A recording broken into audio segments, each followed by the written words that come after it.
நீங்க பாக்குறது திருப்பத்தூர் பகுதியில வந்து விவசாய நிலத்துல போர்வெல்ல இருந்து கிணத்துல இருந்து தண்ணி எடுத்து பாய்ச்சுறாங்க. அதுல ஒரே நுரையா வந்துகிட்டு இருக்கு. இப்ப நம்ம வந்து நம்ம மக்கள் வந்து தெரிஞ்சுக்கணும். நிலத்துல இருந்து தண்ணீர் எடுத்து மேல பாய்ச்சும் போது அதுல இவ்வளவு நுரை வருதுன்னா நிலத்துக்குள்ள தண்ணியில எவ்வளவு நஞ்சு கலந்திருக்கும் அப்படிங்கறத வந்து யூகிச்சுக்கங்க முதல்ல. கர்நாடகாவில இருந்து ரசாயன கழிவுகளை ஆத்து மூலியமா திறந்து விட்டு இங்க வர்ற பாலாறு மற்ற ஆறுகள்ல தண்ணி எல்லாம் வந்து நிலத்துக்குள்ள போய் நிலத்தோட நீரெல்லாம் வந்து வீணா போயிருச்சு, விஷம் கலந்துருச்சு. அப்ப இங்க வந்து மிகப்பெரிய உணவு பற்றாக்குறை வரப்போகுது. இன்னைக்கு நம்ம காசு கொடுத்தாவது நமக்கு தண்ணீர் குடிக்க தண்ணி கிடைச்சிருது. இன்னும் 5 ஆண்டு 10 ஆண்டுகள்ல காசு இருக்கும், எதுவுமே இருக்காது. மிகப்பெரிய பஞ்ச தலைவிரிச்சு ஆடக்கூடியது. இன்னைக்கு வந்து நம்ம போதிக்கும் போது ஒரு மனுஷன் போதிக்கிறான், நம்ம வந்து அவனை வந்து கவனம் செலுத்துறதே இல்லை. ஆனா பாதிக்கும் போது வந்து பாதிப்பு வருது, பாதிப்பு அடைஞ்சுக்கிட்டு இருக்கோம் தெரிஞ்சு கூட நம்ம முன்னெச்சரிக்கை நடவடிக்கை இல்ல. இந்த மண்ணையும் மக்களையும் நிலத்தையும் நேசிக்கிறான்ல அவனை வந்து நம்ம தவிர்த்துக்கிட்டே இருக்கோம். ஏன்னா அவதூறை வந்து போட்டுக்கிட்டே இருக்காங்க.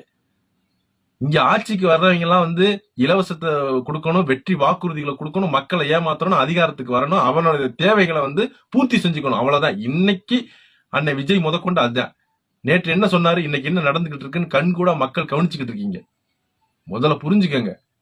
இங்க நிலத்தடி நீரெல்லாம் வீணா இதனால என்ன நடக்க போகுது அப்படின்னாக்க மிகப்பெரிய உணவு பற்று. குடிக்கிறதுக்கு நம்ம தண்ணி காசு கொடுத்து வாங்கிடுறோம், விவசாயம் செய்யணும். அப்ப நிலத்துக்குள்ள இருந்தோ கிணத்துல இருந்து தான் தண்ணி எடுத்து விவசாயம் செய்யணும். அந்த நிலத்தடி நீரெல்லாம் இன்னைக்கு விஷமா மாறின பிறகு விவசாயம் எப்படி செய்ய முடியும்? அப்ப இங்க மிகப்பெரிய வேலை வாய்ப்பு பிரச்சனையும் உணவு பற்றாக்குறையும் இங்க அதிக அளவுல வரப்போகுது. இது முன்னெச்சரிக்கை நடவடிக்கையா மக்கள் தெரிஞ்சுக்கணும். சும்மா அவன் வாக்குறுதி கொடுக்குறான், இவன் கட்சியோட போய் சேரான், இதையே வந்து காமிச்சு மக்கள்கிட்ட இந்த உண்மை நிலவரங்களை போய் சேர விடாம மிக கவனமா பாத்துக்கிறாங்க அரசியல்வாதிகள். நமக்கு இருக்க பலமே இன்னைக்கு இந்த சோசியல் மீடியா தான், இந்த யூடியூப், பேஸ்புக், இதுதான். இந்த மாதிரி ஒரு 10-20 பேர் பேசுறதை வச்சுதான் மக்களுக்கு போய் சென்றடையுது. மிகப்பெரிய மீடியாக்கள் எல்லாம் வந்து செய்தி சேனல்ல இதை வந்து சொல்றது இல்ல.